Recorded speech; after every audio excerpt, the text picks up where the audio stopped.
it's DeOre with Conservative Talk 94.5, visiting with a special guest, Alonzo Thompson, just hired as the Chief of Police for the city of Spartanburg, South Carolina. How are you today? I'm doing well, ma'am. Hope you are. I am. Well, congratulations are in order.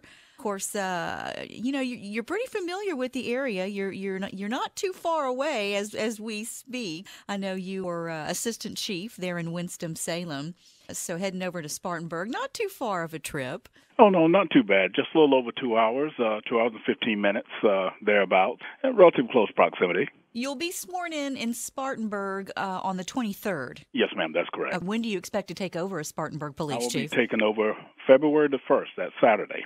And so you are now still settling in, still wrapping up some business in Winston-Salem. But can you share with me so far a couple of your goals for Spartanburg? Well, any goal, any chief, I should say, primary goal has to be reducing crime, the fear of crime, and improving the quality of life of the citizens and in the city or municipality or county or regardless of the area in which they're responsible for. So that would obviously be my first goal. Okay. And any efforts that we make will be geared towards those three items.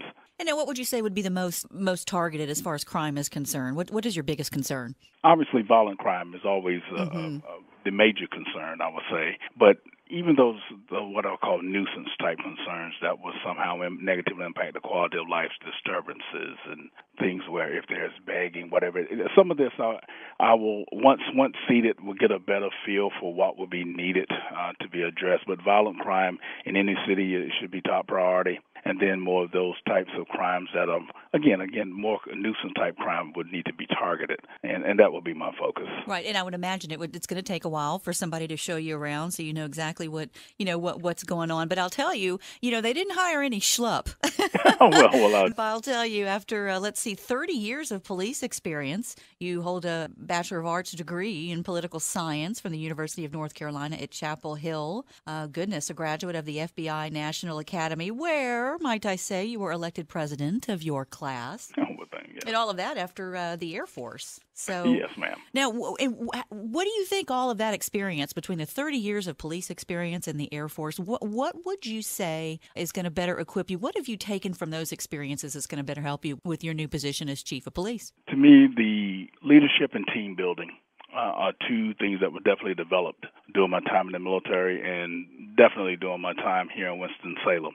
Having a focused collective effort on the parts of individuals and groups working together when they have a unity of purpose yields some great results, and that's sustainable results. So I look forward to that type of outcome here in Spartanburg, and that's what I hope to bring. You mentioned about the experience.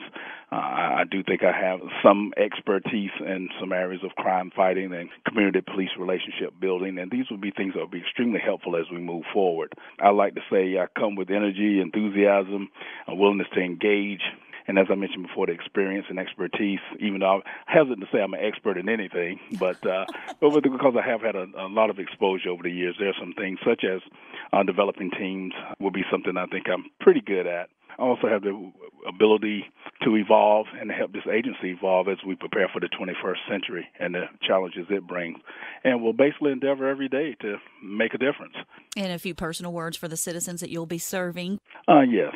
During my time of doing my due diligence to learn about Spartanburg, what they were also learning about me, the one thing that really stood out to me was there was a tremendous amount of hope in that city and empathy, the compassion and passion for other community members. There's a saying that rising tides lifts all boats, but in Spartanburg, I think we realize that there are some boats that need repair that aren't being raised by the tide, and so there's tremendous effort on the part of the community at large, be it corporate, be it the government, community organizations, neighborhoods, and individuals all working together in a collaborative effort to try to help all of those who live, work, and play in the city of Spartanburg. And I find that very encouraging because as I've learned during my career, any long-term sustainable results or successes have been when people have come together for that common good. And so that was very encouraging, and I look forward to partnering in that effort as we continue to grow the city of Spartanburg, because I do truly believe it'll be that city on the hill that others look to as an example of how things can be when people come together. Absolutely, and I think we're going to be in good hands, sir.